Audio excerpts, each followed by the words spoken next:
The exhaustion showed in the lines around his eyes, in the way his hand moved to his cigarette pack for the fourth time in 30 minutes. General Dwight D. Eisenhower stood in the library of Southwick House, 3 miles north of Portsmouth, England, looking at the faces of the men who commanded the greatest invasion force ever assembled. Outside, in the darkness before dawn on June 5, 1944, 156,000 men waited on ships for a decision only he could make. "Okay," he said. "We'll go." 3 words, spoken quietly, almost casually, at 4:30 in the morning. 3 words that set in motion an operation that would determine whether Nazi Germany would be defeated or whether the war would drag on for years more, consuming millions of additional lives. 3 words that Eisenhower would later say represented the loneliest decision he had ever made.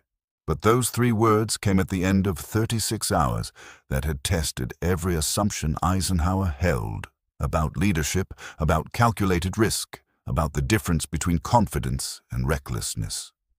To understand what those words meant, you have to understand what had happened in the day and a half before he spoke them.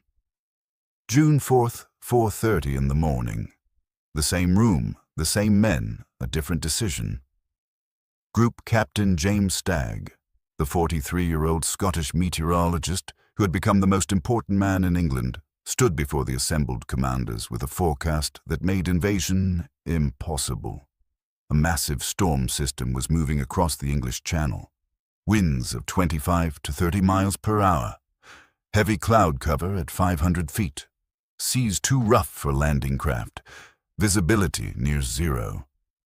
Eisenhower had gone around the room, asking each commander for his assessment. Admiral Bertram Ramsay, commanding the naval forces, had been blunt. His ships could not safely navigate in those conditions. The landing craft would be swamped. Air Chief Marshal Trafford Lee Mallory agreed. Without visibility, his aircraft could not provide the bombardment and air cover the troops would need. Even General Bernard Montgomery, usually aggressive to the point of recklessness, had conceded the weather made success impossible. Eisenhower had asked one more question. When could they go, if not June 5th?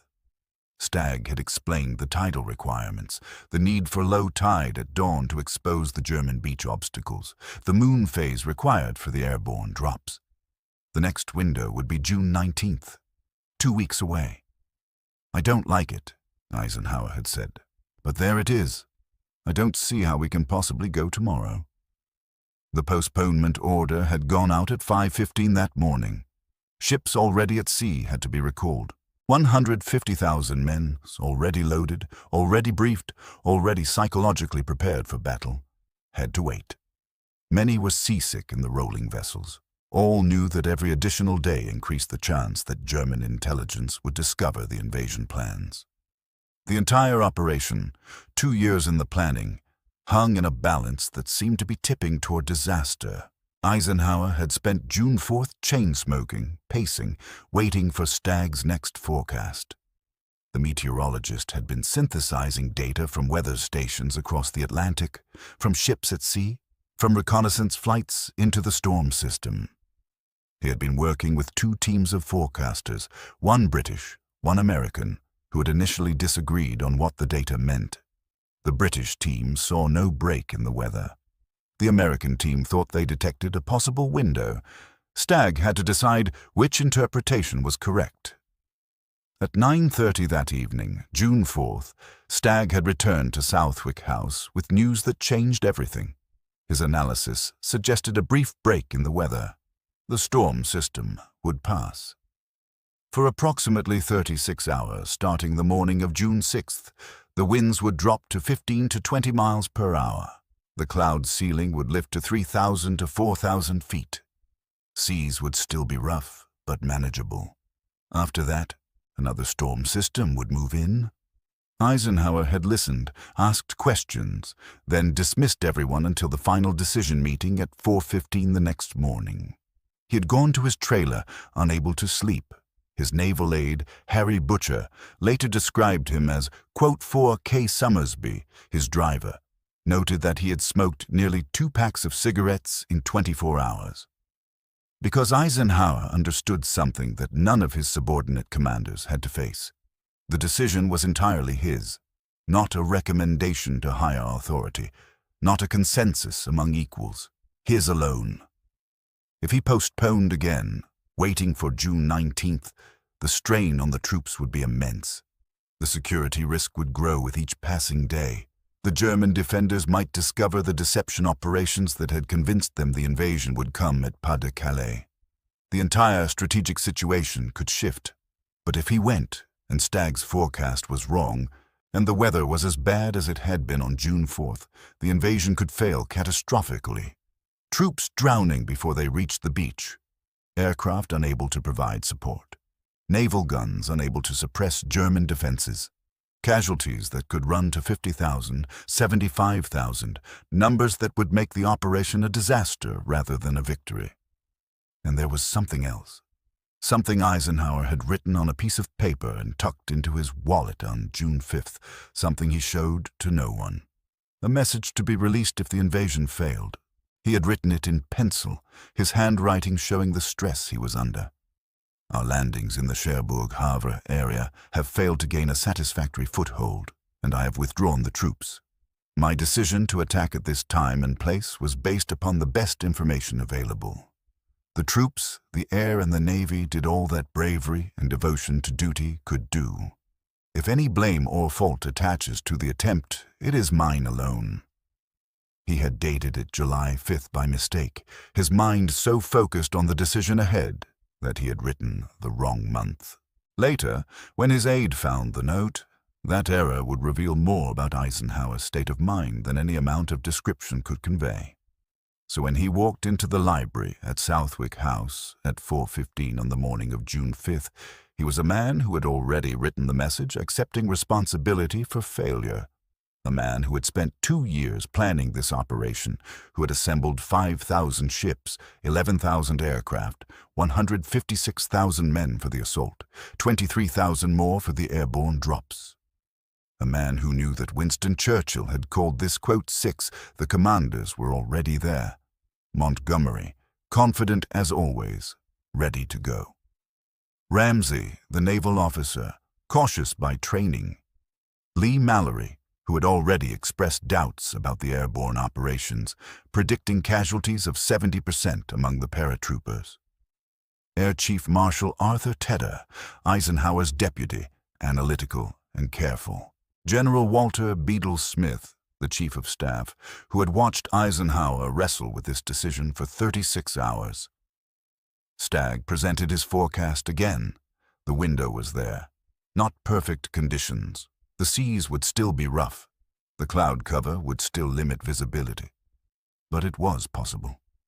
Barely possible, but possible. Eisenhower asked each commander again. Montgomery voted to go. Ramsey, after a long pause, said the Navy could do it. Lee Mallory remained pessimistic about the air operations, but did not recommend postponement. Tedder expressed concerns, but deferred to Eisenhower's judgment. The room fell silent. Everyone looked at Eisenhower. He stood there, a 53-year-old man from Kansas, who had risen from obscurity to command the largest military operation in history. He had been smoking, and now he lit another cigarette. He looked at the map on the wall showing the 5 beaches. Utah, Omaha, Gold, Juneau, Sword. He thought about the men on those ships, waiting. He thought about the note in his wallet. He said, not a dramatic speech, not a stirring call to arms. Just 3 words, spoken in a conversational tone that committed 156,000 men to battle. The commanders stood, began moving toward the door to issue their orders. Eisenhower stopped them, he said. The orders went out immediately. Ships that had been recalled now turned back toward France. Airfields across southern England began final preparations. In barracks and tent camps, officers began waking their men. The invasion was on. But Eisenhower's work was not done.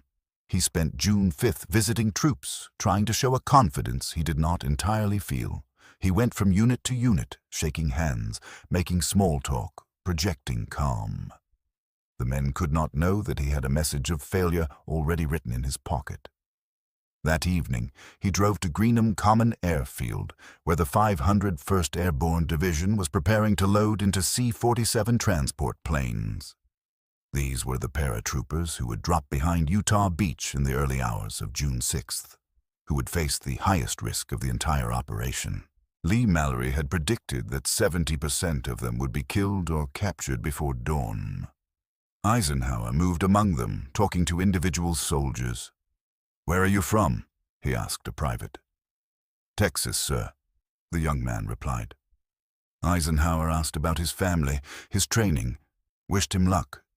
He moved to another group. "How are you feeling?" he asked. "Ready to go, sir," a sergeant answered. Eisenhower nodded, tried to smile. A photographer captured the moment. In the photograph, Eisenhower stands among the paratroopers, his face showing the strain of the day. The soldiers around him are young, faces darkened with camouflage paint, wearing their combat gear. Some are smiling, some look nervous. All are looking at Eisenhower, waiting for reassurance from the man who had ordered them into battle. "Good luck," Eisenhower told them, "and don't worry. I have every confidence in you." The words sounded hollow, even as he spoke them, because he knew what they were about to face. As darkness fell, the planes began taking off, one after another, engines roaring, climbing into the night sky.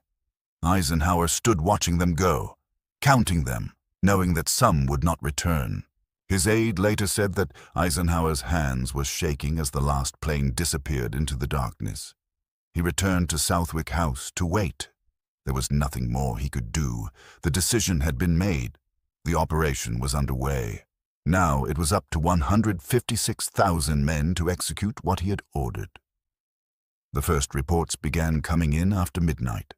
The airborne drops were scattered, many units landing miles from their intended zones. But they were landing. They were fighting. As dawn broke on June 6th, the naval bombardment began. 15,000 shells in 40 minutes, targeting the German defenses. Then the landing craft headed toward the beaches. At Omaha Beach, the landing nearly failed. German defenses were stronger than intelligence had predicted. The naval bombardment had been less effective than hoped. The rough seas that Stagg had warned about caused many landing craft to swamp. Men drowned before reaching the beach. Those who made it ashore faced withering machine gun fire. Casualties mounted rapidly. For several hours, the outcome hung in doubt.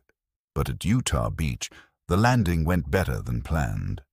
The current had pushed the assault force south of the intended landing zone to a less heavily defended area. Casualties were light. The troops moved inland quickly. At Gold, Juno, and Sword beaches, British and Canadian forces fought their way ashore, taking heavy casualties but establishing footholds. By the end of June 6th, 156,000 Allied troops were ashore. Approximately 10,000 had been killed, wounded, or captured. 4,414 were confirmed dead. The numbers were heavy, but far less than the worst predictions. The invasion had succeeded. Eisenhower's message accepting responsibility for failure remained in his wallet, unneeded. He would keep it there for years afterward, a reminder of the decision he had made in the darkness before dawn on June 5th, 1944. Because those three words, "Okay, we'll go," had meant something far more than their casual delivery suggested. They had meant accepting responsibility for tens of thousands of lives. They had meant trusting a weather forecast that could easily have been wrong. They had meant gambling the entire strategic situation of the war on 36 hours of slightly better weather. They had meant carrying the weight of knowing that if the decision was wrong, the consequences would be measured in catastrophic casualties and a war that might drag on for years. More. Years later, Historians would debate whether Eisenhower could have made any other decision, whether postponing to June 19th would have been better or worse, whether the weather window on June 6th was as critical as it seemed at the time, whether a different commander might have decided differently. But those debates miss the essential point. On the morning of June 5th, 1944, with incomplete information, with a weather forecast that was uncertain at best, with the knowledge that either decision could be disastrously wrong, Eisenhower had to choose. Not recommend, not advise, choose. And he chose to go. The German commanders, meanwhile, had made their own calculations about the weather. Their meteorologists, working with less data than Stagg had available, predicted no break in the storm system. Field Marshal Erwin Rommel, commanding the German defenses in Normandy, was so confident that invasion was impossible that he left France on June 5th to return to Germany for his wife's birthday. Many senior German officers were away from their posts on June 6th, attending a war game exercise in Rennes. The German 7th Army, responsible for defending Normandy, was caught completely by surprise. That surprise was partly due to the weather decision. The Germans had assumed, reasonably, that no commander would attempt an amphibious invasion in such marginal conditions. Their assumption was almost correct. The conditions were marginal. The seas were rough enough that many men drowned. The cloud cover was thick enough that many aircraft could not find their targets. The winds were strong enough that many paratroopers landed far from their drop zones. But it was just barely possible, and Eisenhower had decided that just barely possible was enough. In the weeks after D-Day, as Allied forces fought their way inland, as the beachhead expanded, as the liberation of France began, people would ask Eisenhower about the decision. How had he known to go? What had made him confident? He would usually deflect the question, talking about Stagg's forecast, about the quality of the troops, about the planning that had gone into the operation. But occasionally, in private moments, he would admit the truth. He had not been confident. He had been terrified. The decision to go had not been based on certainty, but on the calculation that the risks of going were slightly less than the risks of waiting. I never had any doubt about the outcome, he would sometimes say in public. But those who knew him best, who had seen him on June 4th and 5th, knew that was not quite true. He had doubted. He had agonized. He had written a message accepting blame for failure. He had made a decision knowing it could be wrong, knowing that if it was wrong, the consequences would be catastrophic. That was what leadership meant in June 1944. Not certainty, not confidence, but the willingness to decide anyway, to accept responsibility for the outcome, to carry the weight of knowing that thousands of lives depended on a choice made with incomplete information in the darkness before dawn. Okay, we'll go. 3 words that changed the course of the war, spoken by a man who had spent 36 hours understanding exactly how much those words would cost if he was wrong. 3 words that represented not just a military decision, but a moral one, the acceptance of responsibility for consequences that could not be fully predicted or controlled. The note Eisenhower had written on June 5th, accepting blame for failure, was eventually found by his aide and preserved. It became one of the most famous documents of World War II, not because it was ever used, but because it showed what Eisenhower had been thinking when he gave the order to go. It showed that he understood the weight of the decision, that he was prepared to accept full responsibility for failure, that he was not sending men into battle casually or carelessly, but with full knowledge of what he was asking them to risk. Years after the war, Eisenhower would say that the decision to launch D-Day was the moment he understood the true nature of command. Not the authority to give orders, but the responsibility to accept consequences. Not the power to direct others, but the burden of knowing that your decisions will determine whether they live or die. Okay, we'll go.